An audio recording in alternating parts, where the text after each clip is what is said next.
What's going on? This is City Wrestling Radio, and this is yet another edition of our weekly retro Sunday Night Heat review show.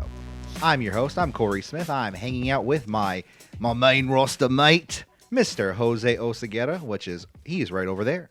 How are you today, sir?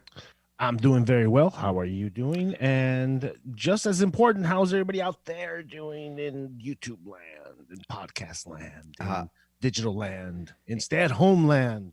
Well, fuck, apparently. You know, everything's shutting down again, and my gym is shut down yet again, and my shoulder, I was just getting my shoulders to that peak level of performance, and now they're just like, they were like this, now they're like, it's all right. Because we just passed Thanksgiving. How was your turkey day, your gobble day? It was magnificent. It's actually still going a little bit. Oh, wow. There's still leftovers going on. Yeah. I still have a couple family members I need to, do one of those drive-by visits on. Yeah, and eat food in your car while they're on their porch eating their food. Shoot me that turkey sub. I'll throw the window. Yeah. Pass. I had turkey enchiladas. Ooh, really? With some mashed, that's an idea. With some mashed yuca and some cheesecake. You got to do what you got to do sometimes, all right? Feliz Dia de Gracias. Amen to that. But we are past Thanksgiving, as full as we still are, and we are on to Sunday Night Heat episode, I don't know, like 16, 17. Either way, it's this day, 11/29. What's up? We're about halfway through, yeah? Oh. We're almost halfway through. I think we're episode like 16. There's like 52 episodes. 11/29, 1998, hailing from, I don't know, somewhere in Philadelphia. Let's just say the Brother Love Arena.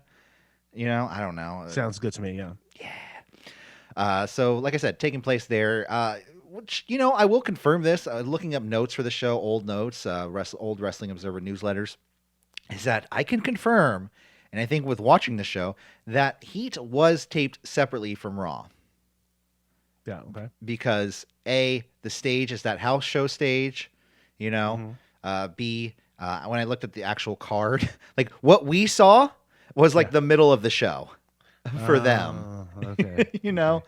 Yeah, because I bet you one thing happened. We were told that Stone Cold was banned from the arena on Saturday.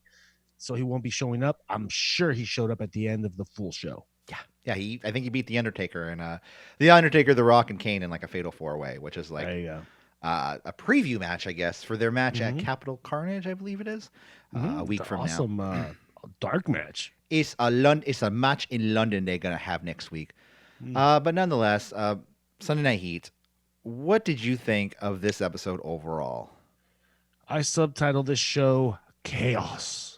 Oh, because everywhere you look, it was chaos. There was a lot of shit going on. Chaos out the ring.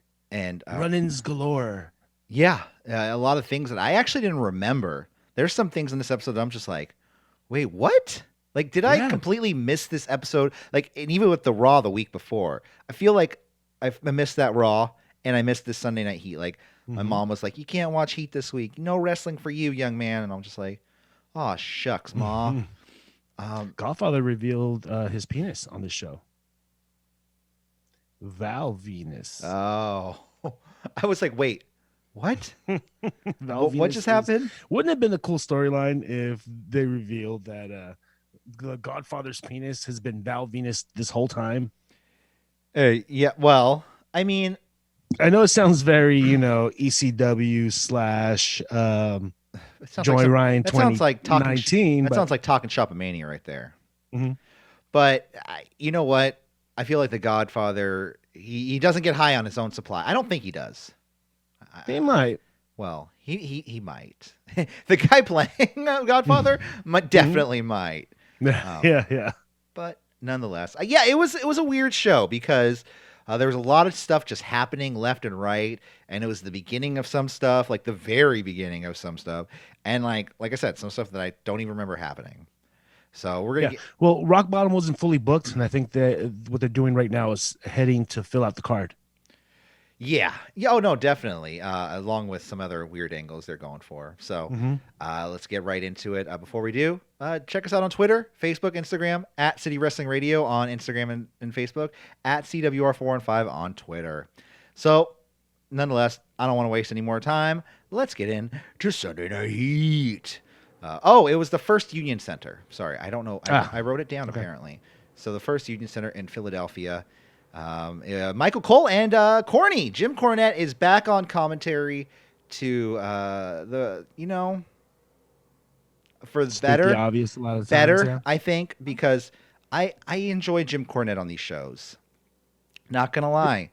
If there was a show that was made for him, is this? He's not the extreme talent you want on Raw, and Cole isn't there yet for Raw either. He's and good. They already have a play-by-play guy. He's good for about 45 minutes. You know what I mean, Cornette? He's good for about 45 minutes in the late 90s. Nonetheless, we have the first match of the night, Christian versus Dwayne Gill, who just recently beat Christian for the light heavyweight title on Monday Night Raw. I didn't see the whole episode of Raw. I only saw the Shawn Michaels announcement, and I missed this. Yeah. What? Yeah, so Gill won the title on Raw, where there was a ref distraction, and Scorpio hits a crossbody on Christian and rolls Gill onto him for the win. You know how I feel at this point? What's that? That they have the Wheel of Destiny, and they just spin it. Either that, or they just throw darts blindly at a wall to see how they're going to finish matches. It's like the exact opposite of the Wheel of Morality. Yeah. You know what I mean? Boom. Oh, distraction. Boom. Interference. Boom. Foot on the rope. No, Jesus you know what it Christ. is? I honestly think it's like Vince, this is really when Vince was like, well, a negative reaction or a positive reaction is still a reaction. You know what I mean? Like those people are vocal. Like, listen, like wrestling podcasts, just in general, a lot of us, I will say it, we get negative on WWE and negative on a lot of stuff. And I think Vince just sees it as, well, they're talking about us, and it's kind of true. You know what I mean? And you know what sucks too? Over in WCW, we're seeing, things like the Ultimate Warrior coming in and causing puffs of smoke. We're seeing 5 different factions of NWO showing up. All this repetitiveness. La Parka's there. Yeah, it's only holding down the hardcore fans, and it's not attracting new fans. Yeah, I was playing. So we're getting, this weird dynamic where Vince feels unstoppable. So he's just have someone run in the ring. For that. Well, you also have like a lot. I feel like you at this point too. You have the old school guys, like the really old school guys, like booking the shows. You have Sergeant Slaughter and Pat Patterson, and they're agenting matches. You know what I mean? Like, yeah. So it's like for these guys to agent these matches, like, well, why don't you go down there and just cause a DQ? Because like, who fucking cares? Yeah. Like, and you have Russo coming in like, okay, Dabba, see, this is what you do. You go inside the ring and you just shake your little thing, and then, the guy will get distracted. Exactly. So let's see. Christian takes the Gill as soon as the bell rings. We have a huge, powerful slam by Christian to Dwayne Gill. 2 suplexes followed by the front falling slam, which is actually something that Edge, I think, still uses in his repertoire today. Gill evades a body splash. Christian then goes for his finisher. And all of a sudden, we get the debut, well, in WWE, or WWF, of the Blue Meanie. He runs down to the ring. He looks like he's about to go for a super kick, which I thought was kind of cool, like on Christian. But he looks like he's setting up for the super kick, and then Christian goes for the pin, and he's just like, fuck it, and just starts beating him up. Yeah. So I'm like, okay, this is weird. And I think this might be during the time, too, where they're doing that ECW, WWF talent exchange. Yeah. And this was Invasion number 2, I want to say, or is this the original Invasion? No, I think this is number 2. Number 2, I believe it was. I mean, Okay. I can't, because I think the first one was in like 97. Yeah. Nonetheless, Christian gets the DQ win on Dwayne Gill. This match was only to introduce the Meanie. Yeah, and 100%. And the title at this point, the light heavyweight title, is just a prop. Yeah, and you gotta love. I think it was Cornette. He's disrespecting the title. He's not even in WWF. He's in ECW. Yeah. He's from ECW. He's disrespecting the light heavyweight title. I'm like, nobody fucking cares, dude. You think Vince is back there just like, the the prestige of that light heavyweight title. No, dude. Why didn't they get Stevie Richards out there, man? Well, Stevie Richards, I think he was still in ECW at the time, right? Yeah, but so was Blue. Oh, you're Blue right. You're Meanie right. You're was right. part of the Blue World Order with Stevie Richards, the leader. I think he was the leader of the Blue World. Well, I Order. think Meanie joins the JOB eventually. Could be. I think. I don't know. I think so. Yeah, I just remember. You're right though. The BWO, the Blue World Order. Yeah, I just remember that Bradshaw busted him up pretty nicely on one of those invasions. Yeah. Well, I think it was like a battle royal, and he got him pretty good. And, Yeah, it was either battle royal or like one of those super run-ins where everyone comes in. All of ECW is here. All of WWF is here. Who's going to defend itself? Blah, blah, blah, blah, blah. Yeah. Boom.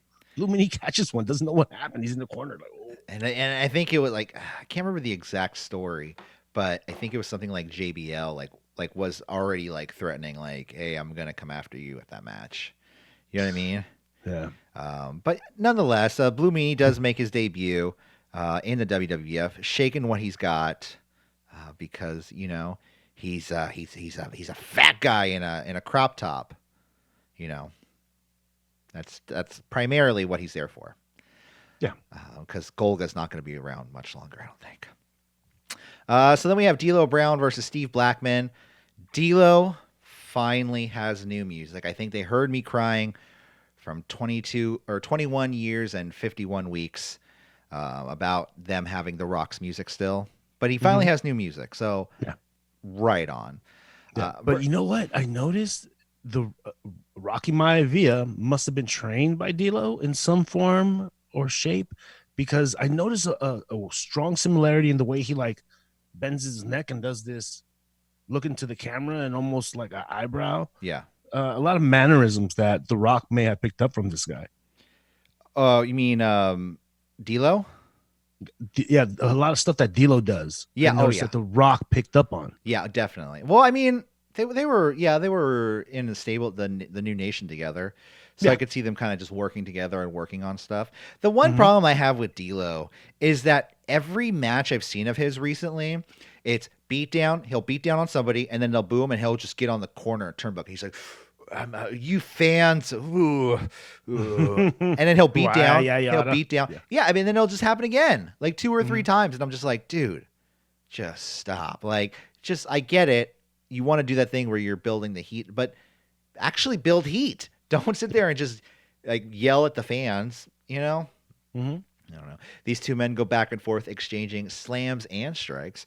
D'Lo, like I said, building heat with the crowd. Dropkick to D'Lo, knocking him out of the ring. They battle on the outside, and that's when the Blue Blazer appears from under the ring. But his cape... Is it the Blue Blazer, or is it the Blue Faker? Well, how many Blue Blazers are there? Because this previous week on Raw, there was a doppelganger Blue Blazer, not Blue Meanie, sorry. Blue Blazer doppelganger. Let's say that 12 times fast. And he appeared, he beat down on Blackman, but then also Owen Hart beat down on him. So it was, it was all a ruse probably. But I want to know who played the other Blue Blazer. You know what I mean? I'm sure it was just some random. Iron Mike Sharp. Could be. Blackman then focuses on the Blazer, but while doing so, he is counted out of the match, and D'Lo was able to beat the 10 count, so he gets the count-out victory over Steve Blackman. This match sucked because I'm not a fan of D'Lo Brown matches. People talk good about him. No, and that weird foam Halloween costume thing, it's messed up that they make him still wear that. Well, it's just a part of his. Well, you know what it is. They're covering up his gut. Yeah, I'm not trying to make fun of his gut. Like no. But the Vince hates that. He's a chunkier people. He's a thicker fella. Yeah, a thicker fella. And it's funny because they made that storyline, and then they were just like, just stop mentioning it. He just wears it. It's just part of it. He's a Power Ranger now. He's a Power Ranger. Yeah. Yeah, this was a horrible match. I did not like it. So Blackman then gives Blazer a chop. He brings him in the ring, gives him a chop, and then Blazer leaves. Okay, cool. Stumbling. Yeah, you got it, guys. But it makes me realize, I don't remember all these things about the Blazer, doing this bumbling, superhero gimmick. Mm-hmm. You know what I mean? Like when I was younger and I saw the Blazer the few times, I was like, there's a few times I was like, oh, it's not that cool. But like, I never got that like bumbling superhero thing. No, when he first came out, I was like, "Oh, this guy's cool," because it was tough to catch American wrestlers with a mask on. So at first, I was like, "Oh, this is appealing. You're hitting my demo." Yeah. But when they did this bumbling hero stuff, it was very off-putting, and I was like, "Oh, what are you guys doing? You should have done." It was a disappointment to what I enjoyed watching in wrestling. And I believe it was a rib on Sting. They were trying to get, I don't know. Well, at least with the dropping from the ceiling, yeah, that was and a then rib on him Sting. hanging out on the rafters. But they're always doing that because Kane was hanging out on the rafters too. That wasn't Kane. You're right. That was just like I don't know. It was probably Dwayne Gill actually. You're like, yeah, Gill, we're gonna give you an extra $50 if you go up there. He's like, yeah, I'll if you want to give me the light heavyweight title instead. They're like, fuck, sure, dude. I don't care. Just go up Take there. it. Yeah. Then we have Vince and the Stooges in the Skybox. This is actually one of my favorite moments of the evening because I'm sorry, but Vince, Patterson, and Briscoe, when they're together, they're just pure comedy gold. Like it's because they're who's that beer for? It's for Pat. No. Here's that. Here's your beer, Pat. Yeah. So they're in the Skybox. What are you talking about? I don't drink beer. They're in the Skybox, and Briscoe and Slaughter, they both have beers in there. Slaughter with a beer in a cup, Briscoe with a beer in a can. And Vince does ask him, he's like, where'd you get those? And like you said, they both hand them to Patterson. He goes, oh, I stopped drinking. He goes, I stopped drinking beer a long time ago. I don't drink that. Get it out of my face. And Vince is just, well, if our guest want an adult beverage, they can have an adult beverage. At first he goes, I enjoy an adult beverage every now and then. If our guest wants one, they can have one. So they're going to have a couple of guests in the Skybox. Are we supposed to kiss their ass? You're going to kiss their ass the way you kiss mine. Yeah, because Patterson says, oh, I get what you mean. You want us to kiss their ass. Oh, right. I'm like, who? No, I'm not any fucking business meeting. If you're trying to get somebody to join your team, any sports team in the history, probably would get them to come in. Hey, you want something to eat? Hey, we'll get you something to eat. You want something to drink? Okay, we're gonna talk business now. You know what I mean? But these guys, they're just like, oh, we're gonna kiss their ass. I'm like, yeah, can't wait to get in that booty. That's what you do in business. Yeah. So, and this whole situation is poorly mic'd. There's like nobody has a mic plugged in. Yeah, no, somebody put a mic on the floor and said this will work. I think it was just like the camera mic. Because they were in a skybox like next to like other people's skyboxes. There was like next door there was just like people like, what's going on over there? Can I have that beer? Or like what? I don't know. Yeah, I wonder who those beers were for originally.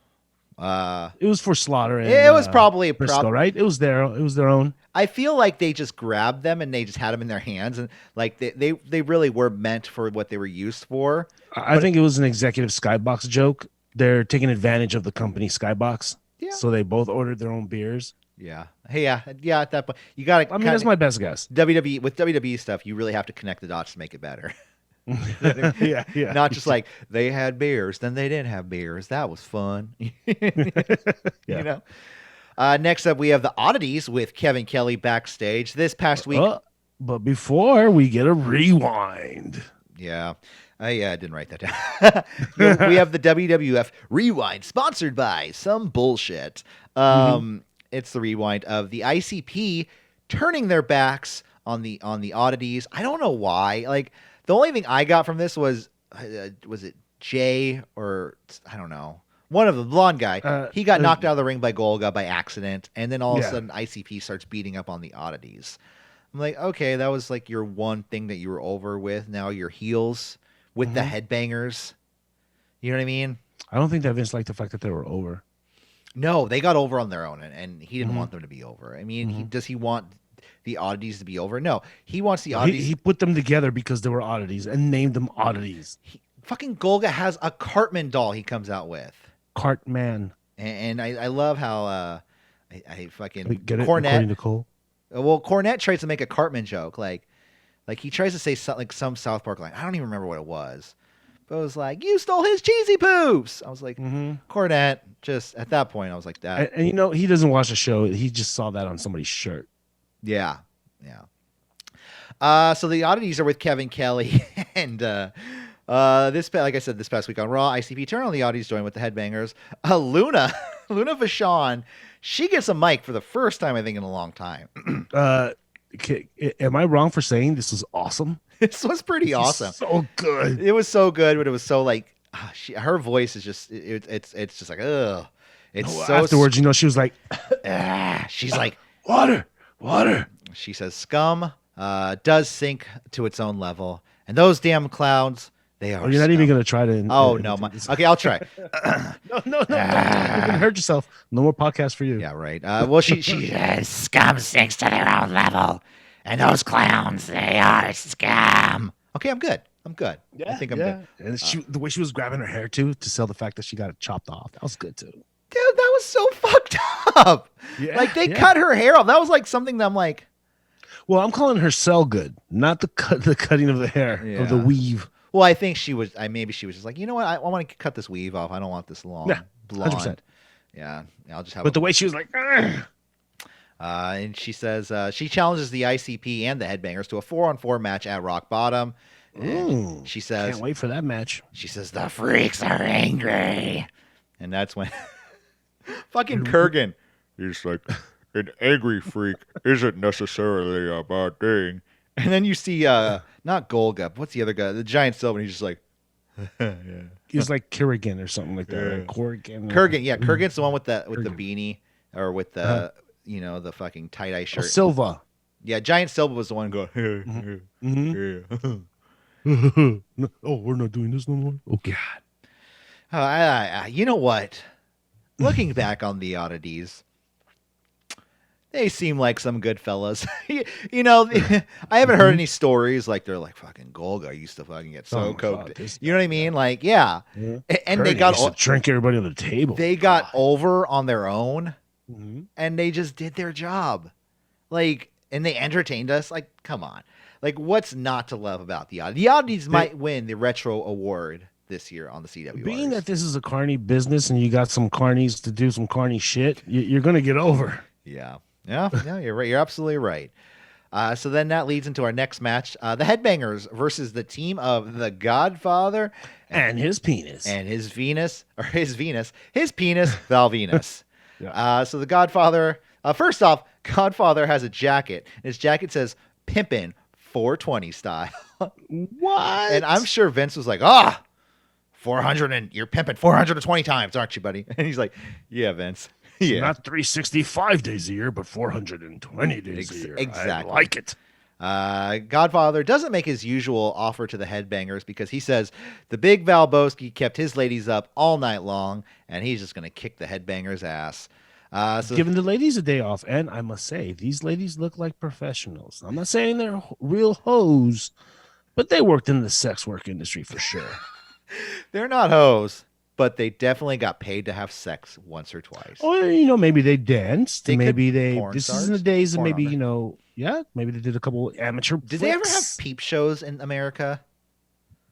Oh, back in 98, peep shows was the shit. Really? Like you would just like open like a slide and you would just see like a girl like dancing. She's like, hi. According to like HBO, the things I saw there. Because I went to Amsterdam and I went to a peep show and it was really strange. It was very strange. Is it the kind that where the wood panel comes down on you and you're like, no, wait, there was somebody there was a girl like in the middle like on this rotating couch, and then there was all these viewing boxes around, and you could see other people. Yeah. And I'm just like, please don't let me see like their hands like. Yeah. Well, you're not supposed to be looking at the dudes. You're supposed to be looking at the entertainment. I'm like looking at everything. I'm like, that couch is dirty. I'm like, who is that over there? Like, what is going on? Why is that window all smudged over there? Yeah. What's this stain down here? Nonetheless, the Bangers attack Val Venus as soon as he starts. Bangers and Mash. They should have started a tag team. Bangers and Mash. They attack Val Venus as soon as he begins his promo. They're building the heat on Val Venus for a couple seconds. Oddities get into the ring. We have power slammed to Mosh by. Was there any doubt that they were going to show up? No, not at all. Golga distracts Mosh, and Godfather gets the pimp drop on Mosh. And this is when Cole calls Cartman. It's Cartman. Yeah. So look at Golga holding up the Cartman. Fucking Michael Cole. Did I write that one shit down? Yeah, I did. Yeah, I haven't even gotten into Michael Cole yet. I have. All right. Well, I can't wait for this one. Okay. Not a horrible match, I will say. No, but this finish was horrible because that distraction led to, I don't know which banger it was. But he turns around, looks at Godfather, and Godfather just gingerly puts him on his shoulder.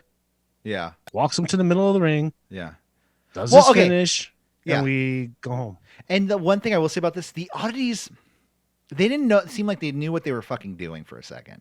They ran down to the ring, and Golga gets on the apron. Luna gets on the apron, and at one point, Mosh looked at Luna and was like, "Get off!" And she just hops down. Mm-hmm. You know what I mean? And yeah, and it was a weird face thing, I guess, where they didn't run in until after the bell rang. Then when the bell rang, they were like, "Okay, now we feel obligated to actually get involved." Yeah. I mean, they look very clumsy looking for their spots. I will say that. Yeah. Well, the oddities aren't used to getting highlighted like this. Yeah. The Stooges are joined the Skybox by the New Age Outlaws. What? This is something I definitely don't remember. Friends. Yeah, this is something I definitely don't remember. Vince wants to talk business with them, and they'll talk business. So we move on though, because we're going to move on to the Bop It Game Center. Another one. Yeah, Another one. Our web designers get together and try out a new toy. It's called the Bop It. Oh, God. First, the Bop It was the fucking star of this, man. Oh, 100%. You know? Michael Cole, he's like, "Hey, guys, this is the Bop It Game Center. I'm here." Was it Grandmaster Gabriel or whatever? Grandmaster Robbie, it was. Dude, this is going to be a one-time thing, so I didn't even take notes. One-time thing. They did this last week. You're right, but it was the Twister. Crew? It was the Twister. Yes, it was. It was a Twister. Yeah, it was Twister Max or something. Yeah, it was the Twister thing.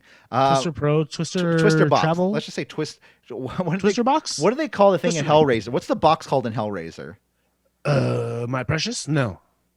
No. It was a Chinese puzzle box. No. But I don't know what they called it. Once you open the, Pandora's box, right? What do they call Pandora's box in that? I don't think so. I don't know. But nonetheless, they're doing this Bop It thing, and then they cut to, these two buffoons, like Michael Cole calls them buffoons, and I'm probably talking about this way more than I should, but it just cuts to these two guys who are like, "Whoa, we're going to play Bop It. Oh, boy, I messed up." Ooh. Al Snow tries to play. I'm like, why isn't this stuff just cut out? After the fact, yeah. Like for the network. I think they just wanted to make every show look like it was 45 minutes. No, you know what? They probably took note of it, and they were like, "Excuse me, Mattel, we have like 5 of your toys here. Do you want us to maintain the advertisement for this? Pay up." Yeah, I guess. But no, I mean, Bop It still exists. But does the same thing go for like Snickers? Is Snickers still paying for advertisement on Survivor Series 98? To me, I think they approach them and they tell them, hey, we have this thing. Yeah, well, Snickers does still sponsor unless you guys, give us an extra 100,000. Snickers, thank God for getting rid of that Fabulous Moolah Battle Royal, by the way. They might do something like, our highest rated Survivor Series people want to watch, 98. You're still sponsoring this. Would you like to continue to sponsor them? Could be. So then we or the flip side to that coin is Snickers is like, "Oh no, you better not cut us out. According to this contract." They're like, "We're Snickers. You're just the WWF. All future runnings of any promotion done by Snickers is owned, and you cannot edit." Well, it could be like they paid for that. They could have paid for that at a certain point. It was like a down payment. It was like, well, we sponsor this show. Yeah, it's brought to you by got Snickers. You got your money. Maybe that's what it was. Maybe they got their money from Mattel, and they were like, "No, you have to keep those in." Yeah, so, totally. Could be. Then we cut back to the Skybox business meeting. The Outlaws are apparently taking notes with Vince. Looks at that. Vince is talking to them about them possibly joining the corporation. And let me rephrase this. The whole thing of this was like a week ago, where the Outlaws came down and just Yeah, we randomly. got that. We got that Raw recap right before. Yeah, Go ahead. yeah. So it was just weird, and So we saw that the Shawn Michaels revealed, and he was originally corporate, but he put on his boy X Pac to get an instant title shot against The Rock, yeah, and and then then super kicks him. HBK, no, not super kicks. He super chairs X Pac Oh, to you're the right. face. Yeah. Yeah. So it's led to believe that HBK is breaking up DX, and now we see New Age Outlaws in negotiations to further put this descent on DX. Degeneration X, yeah. They're taking notes, and Vince grabs notes and looks at them, and they're just playing tic-tac-toe. Tic-tac-toe? And- I'm talking about tic-tac-dough. Yeah, Vince does have that great line of tic-tac-dough. So, Which he wrote himself. yeah. It's a great line. Then we have X-Pac versus Mark Henry in a European title match. First off, I don't know if I've said it before, but I love the green strap on that European title. Mhm. You know, it's just, to me, that is, it's great. I always love a green strap. I love titles that have a different color strap, like the NWA television title, The white IC the title. white IC, even the yellow one, you know, that Warrior had. Right. Like I said, we get a recap of Monday Night Raw, another recap of Raw with Chyna. She reluctantly accepts Mark Henry's date proposal because I guess she was being sued, right? Yeah, there's like what do you call those? Stay away from me. Restraining order. There was a I know what restraining that- order, and there was something else, like lawsuits or something. So in order to get out of all of that, one date, Mark, one date. I like how, yeah, she accepts a date, and then it was either Michael Cole or Cornette going, she just accepted a date. Nothing sexual is going to happen. I'm like, it's just a date. Like, why do you just, okay, sure, you do you, Cornette. And, well, actually, some of the stories we hear about Cornette's sex life, I mean.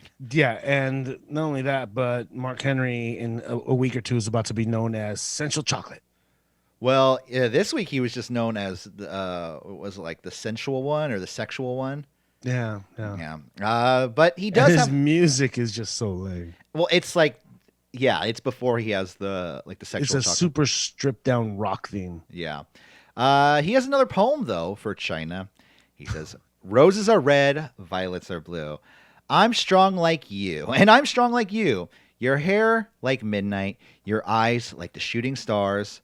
What you are to me is a superstar. Oh, he rhymes stars with stars. That's good. He goes, I can't wait for tomorrow night, baby. Then Mark Henry, he gets in the fight with X-Pac. They go back and forth. But before that, Mark Henry gets distracted by like a fan at ringside with a rolled up magazine. Like, and Henry's just so enthralled or enthralled. I can't remember the fucking. Hey, no, enthralled is the right word. Hey, I know the back of that advertisements. Yeah, anywhere. he's like, That's saw the that China cover. He's like, isn't it? he saw like the Super Soaker ad. He was like, Yeah. well, no pun intended, but he saw that and he was like, I just need to look. And even D'Lo's like, what are you doing? You have a title match, dude. Get in the ring. X-Pac gives him a fucking baseball slide. The classic 2-minute David and Goliath match, you know. We get a Bronco Buster to Henry. Henry splashed to Pac in the corner. Then D'Lo is just yelling advice at Henry from the outside. This distracts him for Pac to get the X Factor off the top rope or off the middle turnbuckle to Mark Henry. This was a pretty good match, I will say that. And it was semi-clean. Yeah. Oh no, it was clean. Like, yeah, he was just distracted. Like, Henry just turned around. That's all. And it's he not got like, into a conversation with D'Lo. That was all that happened. Yeah, He just had a conversation. It's not like the ref was distracted and X-Pac hit him with a chair. You know, X-Pac got the X Factor. He pinned him 1, 2, 3. So and it wasn't like a schoolboy roll up, nothing like that. Yeah, and it shows like A, it made X-Pac look strong as fuck. B, it made Henry look like he's not like he's got a problem, but that's just his main focus. Like, he doesn't really care about titles right now. He wants that sweet booty right now. He has a date lined up tomorrow, and if all things go right, he could be spending one night in China. Yeah.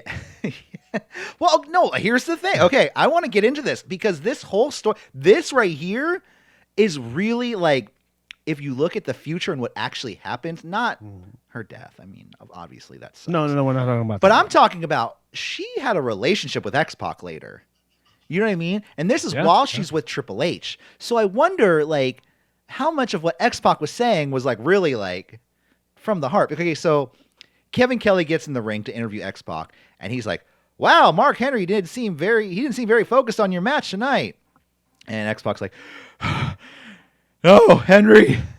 he goes, Henry, you could think about China all you want, but if you get out of line with her, your first date will be your last date. And Mark Henry's on the outside. He's like, I love her. I love her. yeah. Just like, so fucking great. And like I said, X-Pac saying that to Henry and knowing what we know now in the future, him being with China, like having a relationship with her, like to me, I'm like, wow, this, I wonder if this like led to a feud. You know what I mean? I can't remember if it was X-Pac and Henry for a while fighting, not fighting for China's love, but maybe fighting for China's respect. Because actually, X-Pac is the only, he's the only face. X-Pac and China are the only faces in DX. Yeah. That they're Triple H, he's kind of a prick. Road Dogg and Billy Gunn, they're up talking to the McMahons, you know? Yep. And Kevin Kelly then points out the Outlaws. He goes, wow, X-Pac, I don't know if you know this, but your two friends are like basically talking in a skybox with Vince McMahon. It cuts to them, just they're like, hey. He goes, oh, I just hope they ain't kissing ass. And I was like, which is strange. He's like, okay. It's a strange thing to say. Your buddies are up there with the corporation. HBK just wailed on you with a chair. Yeah. Why not like Triple hey, H? can you get me a spot? Who do you think Triple H is going to side with? Well, we all. I mean, we're saying, you know, at this point in time, saying we're here. Yeah. Well, in the end, I mean, X-Pac, the only true face in DX. The Outlaws leave the skybox because they're mad. Ugh. What do you say about us? We're not kissing ass. We're not. It wasn't even that offensive. Yep. Well, they weren't kissing ass. Remember, Patterson and Briscoe were kissing ass. Exactly. You know what? You they guys were sit your asses down and take the free beers. Exactly. That's probably what they were doing. You know what I mean? They're probably like, can we get? Oh, that's the thing. They gave them nachos, stadium nachos too. And it was just it was just like a tray of chips. There was no cheese on them. They were just like, here's. They were like, all this for us. Cheese is extra. Sorry. God, that was the day when stadium food fucking sucked. Oh yeah. Like you'd go and they're like, oh, nachos, or you didn't even have like chicken tenders yet. You'd be like nachos or popcorn or soda. Well, you remember our first day at Chase? My nachos sucked. Well, yeah, I'm sure they're better now. I vaguely remember that. Like I said, the bartender kept giving me doubles and triples. So. Oh, that's right. The bartenders were nice. Yes, they were. We get a recap of Taker Austin. Oh, Undertaker. I wrote UT. I'm like, what? UT, urinary tract. So I don't remember this either. No, me neither. Undertaker trying to embalm. First he tries to bury Austin alive, and that doesn't happen. Apparently this happened. This was supposed to be a clip of like after what happened in San Jose. You know what I mean? Yeah. And Stone Cold's still a little woozy. Yeah. So he tries to bury him alive. That doesn't work out. And then all of a sudden he tries to embalm him alive. You see like Paul Bear with a scalpel. I'm like, what? Undertaker first was like, I'm about to strike you. Yeah. Then comes Kane. Kane comes in. He saves Austin. And yeah, Austin stumbles away and he doesn't get involved. Thank God. Paul Bear was like, I don't know what he had. Scissors? I don't know what he had, but he tried to stick him in his chest. Does Paul Bear is he literally a Paul Bear? Can he order like formaldehyde? He's like, yeah, I'm ordering a gallon. I think that was his shop that we went to. That was, 666 Undertaker Lane. Death Valley, California. There you go. Remember, Undertaker is from Death Valley, and that's in California. And I remember good old California Stone Cold got sent home and collapsed in San Jose. Oh, that's just a hop skip. That's just a hop, skip, and jump away from San Jose. It's a long hop, skip, and jump, but it's not like going to Philadelphia. You might be able to bop it over there, but then we get JR trying. Head beat Al Snow and bop it, by the way. And the head didn't even do anything. Yeah. JR then tries to interview Austin. He goes, hey, Austin, I want to what the fuck do you want? What? What? I'm tired of it. And he just leaves. I'm like, but wait, Stone Cold, aren't we supposed to be friends? Yeah. No. That was always the thing. I always forgot. I always thought that was so stupid. Like the whole Jr. Austin, like we're best friends. aren't It we, was a Austin? one-way friendship, if you ask me. It was Yeah. never reciprocated. Oh, I'm sure they're great friends nowadays. Yeah. Yeah. Then we have an Undertaker backstage promo. He says, "Austin, you don't get it. You need to understand this. This goes far beyond retribution." What the fuck? Retribution again? What? Flapjack? And no, I'm kidding. Was it T-Bar? T-Bone? What are their guys' names? Slapjack, the guy's name. Remember when Stevie Ray Richards had a flapjack?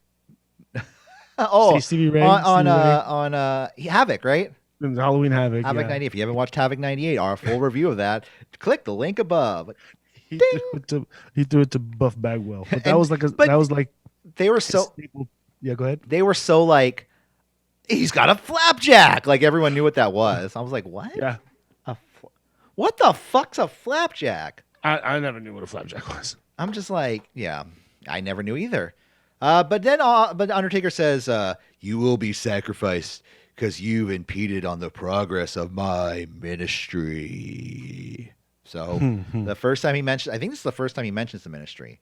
I mean, I haven't think watched so, all the yeah. Raws, but at least for sure on Sunday Night Heat. Yeah, well, he didn't mention it last week, and I think he cut a little bit of a promo. Yeah. And then this week was the first time. So first time on Heat. Yeah. Paul Bearer then calls Kane an idiot and tells him that he'll commit Kane if he comes out to interfere in Austin and Undertaker not having a match, but they're just gonna come face to face. I don't know. I don't know what the fuck they're doing on Raw, but Kane or Paul Bearer threatens to commit Kane.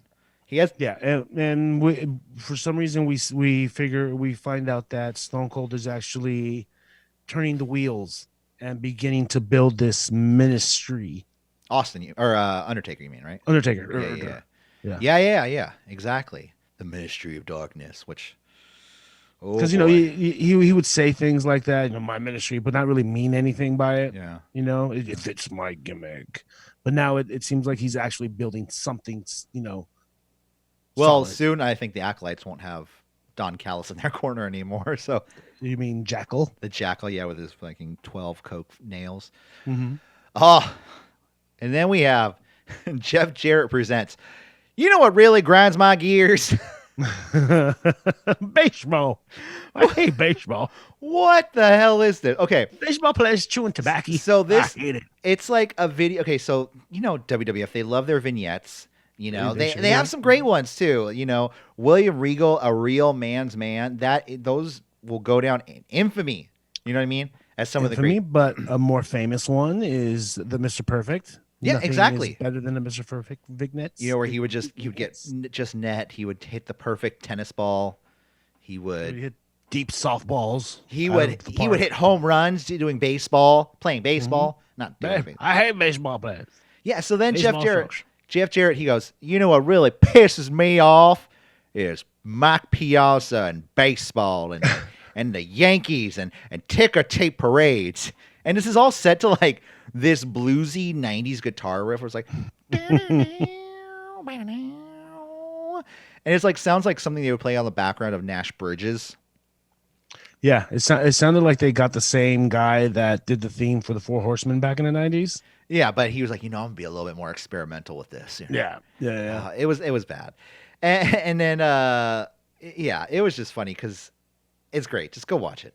Yeah, but they did do some really cool real world angles. You know how they do the panning, like- You know what pisses me off? It's like boom, boom, Yeah. boom. He's like, yeah, I'm Jeff Jarrett. I'm never leaving the WWF. Now we have Jeff Jarrett versus Kane. Jeff Jarrett You know takes what?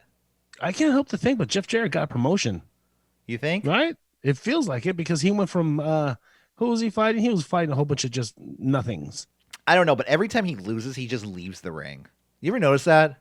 Every time he's in Yeah. a match, win or lose, he just like leaves. I think even in WCW with like the finger poke of doom, not finger poke of doom, but like that night with that kind of stuff, Yeah, I think it was a Bash at the Beach 2000. Yeah, where he just laid down for the pin. I think Mhm. it was like Booker T. Yeah. So then Jeff Jarrett takes the Kane from behind when he's distracted by Deborah. They battle on the outside. Jeff Jarrett is dropped on the barricade. Side slam to Hey, those mats look like effing mattresses. some Did you comfy notice mats. that? No, I didn't notice Probably that. not, but yeah, they were soft as hell. Huh? They got to lighten it up for those guys. They're doing all those high spots now. Yeah. Flying lariat to Jeff Jarrett. That's when Jeff Jarrett gets on the top rope. Is caught by Kane for a choke slam. But Deborah gets in the ring to entice Kane, entice the big red machine. Maybe make the big red machine rise a little bit, if you catch my drift. Okay, sorry. Enough 90s No, jokes. it sounds like, well, it looks like that fire that took his face probably took other things as well because he had no He interest burnt in off his Deborah. penis. You could say it. It's fine. Yeah. Kane then grabs Deborah by the throat. Maybe he's into that. Ooh. I don't know. Jeff Jarrett then sneaks to the outside, grabs his guitar, hits Kane with the guitar. DQ finish. Kane gets the win over Jarrett. But Kane no-sells the guitar shot. He just looks at him, and Jarrett's like, okay, bye. Yep. Gotta go. But that leaving, walking out, that makes for a strong heel, no? Yeah. Well, no, Like- I'm just thinking about all his other matches where he just loses and he just gets up and rolls out and walks away. He does it a lot. Watch when he actually loses.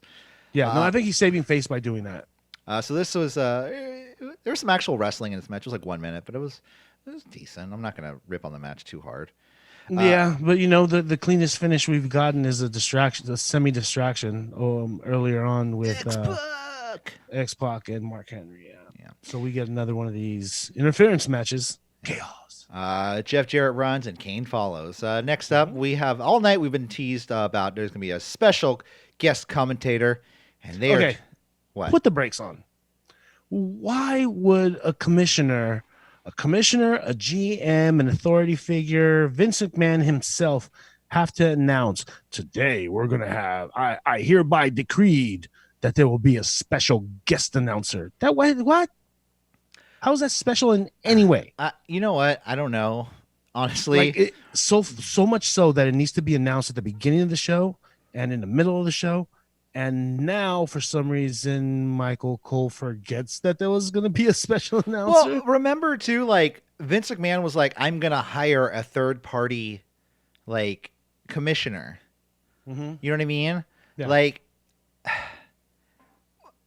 but he's not like he was supposed to be like a fair and biased, but now he's joined the corporation. Mm-hmm. Well, he's smacked Xbox in the face. But why? If Sergeant Slaughter was leaving TV, I get that. Mm-hmm. But why even have Shawn Michaels in that role? I mean, I guess he is 10 times more entertaining to watch than Sergeant Slaughter trying to beat up Al Snow. I think this is a tease to Triple H's return because he's coming back soon. No. Yeah, he is. Yeah. So I think this is all leading up to it. It's a side note. It's the mid card upper echelon. Yeah. Tease or what have you. So The Rock joins the commentary table, and he is just laying into Michael Cole the entire day. You shut your monkey ass up, Michael Cole. It's like, oh, Jesus. He's doing the commentary for Ken Shamrock and the Boss Man versus Al Snow and Mankind. He sure did hit every single one of his gimmicks, huh? Rock, you mean? Yeah. Yeah, I love every time somebody gets a move. Like, that's the People's Intercontinental Champion, the championship that I made famous. That's the People's Punch. That's the People's Kick, or not the People. It's the corporate kick. That's the corporate punch. That's the corporate slam. I'm just like, okay. That's the corporate tag. Yeah, the corporate tag. All the men brawl. Shamrock and Snow in the ring brawling, while Bossman and Mankind are on the outside. We have the corporate Hurricane Rana to Al Snow by Shamrock. Mankind is distracted by Rock on the table for Bossman to get a cheap shot in. Just as soon as I question how long this is left in this match, Mankind goes right after the Rock. Bossman gets the pin on Snow. There should have been a DQ. Like I feel like, but Bossman then gets the pin on Snow while Mankind is beating up on the Rock. You know what I mean? Strange. I guess because Mick wasn't there to make a save. He wasn't there to, I get that, but like, yes, I don't know. I feel like I would have thrown this match out as a ref because I'm like, one of the guys is beating up an outside. I got to throw it out. And you have the leader to this new faction that just ate the pin clean. So where's that faction going to go? I guess they're the Job Squad. They are the job Squad. Yeah, they did the job. Mm-hmm. I did not like this match. No, me neither. I did not like it at all. I like the chaos at the end, I guess. Dude, That was okay. So what you're referring to is the Job Squad comes down to back up Al Snow, but then the Brood come down to beat up on the Job Squad because they had light heavyweight title stuff, but the Brood, they made sure to be like, the Brood's not with the corporation, but they're beating down on. It's like, okay, so the Brood's there, they're beating up on the Job Squad. Job Squad's beating up the corporation, but they're not with each. Okay, cool. Thanks, Russo. Did a great job this week. I have no idea what the fuck is going on. Yeah. So I was the only reason why we know what's going on is because of all the flashbacks and recaps. Yeah. No, absolutely. And thank God they came before the matches. Oh, yeah. Because if not, we definitely have no clue. Like, what happened last week? Yeah. Who did what? Yeah, because Dwayne Gill, light heavyweight champion. I vaguely remember that. I'll be honest. I don't remember Dwayne Gill in the Job Squad at all. Oh, yeah. Yeah, I remember him in the Job Squad, but well, that was Sunday Night Heat episode. Not one of the better ones. No. Cornette was back on commentary, so we'll see what happens with the Road Dogg, Jesse James, and the badass Billy Gunn. Mm-hmm. I think they're just going to be like, we were just having some beers. Yeah. Honestly. No, it's going to be, DX Unite. We have our leader back. Oh, Triple H? Yeah. Well, if you look at one of the thumbnails for like one of the future episodes of Heat, you see Triple H walking down with the corporation. So Triple H is on his last leg with DX, and then there's also a point where like DX splits into two random. It was like Road Dogg and X-Pac. Remember this? Oh my God! Versus like DX Green and White versus DX White and Green. They were like fighting for the rights to the name or something. Yeah, I don't remember that. I don't know. I was too deep in the drama that was Daphne, Crowbar, and David Flair. Hey, big fan of the show, Crowbar. Thank you. Anyways, well, I think that about does it here for us tonight or today, whenever you're watching. Don't forget to like, share, and subscribe at City Wrestling Radio, at CWR415 on Twitter. Click the little bell, notify, subscribe, all that stuff, because we try too hard for you not to like us. Anyways, I promise you I did not crowbar that Crowbar reference. No, you didn't. You didn't. It was very natural. I felt it was natural. All right, awesome. Because I really was invested in their beef. All right, I forgot what their faction was called, but they were good. I like them. It was David Flair, right? David Flair, Crowbar. Flair, Crowbar, and Daphne. It was the Flair, the Screaming Job Squad. No, it's called. Let's start a store called Hot Topic. Yeah. The creators of Hot Topic, right there. And David Flair was one of their consumers. Exactly. Yeah, I could see David Flair there. Yeah. All right, guys, we're going to get out of here. Have a wonderful day. We'll see you later. Goodbye.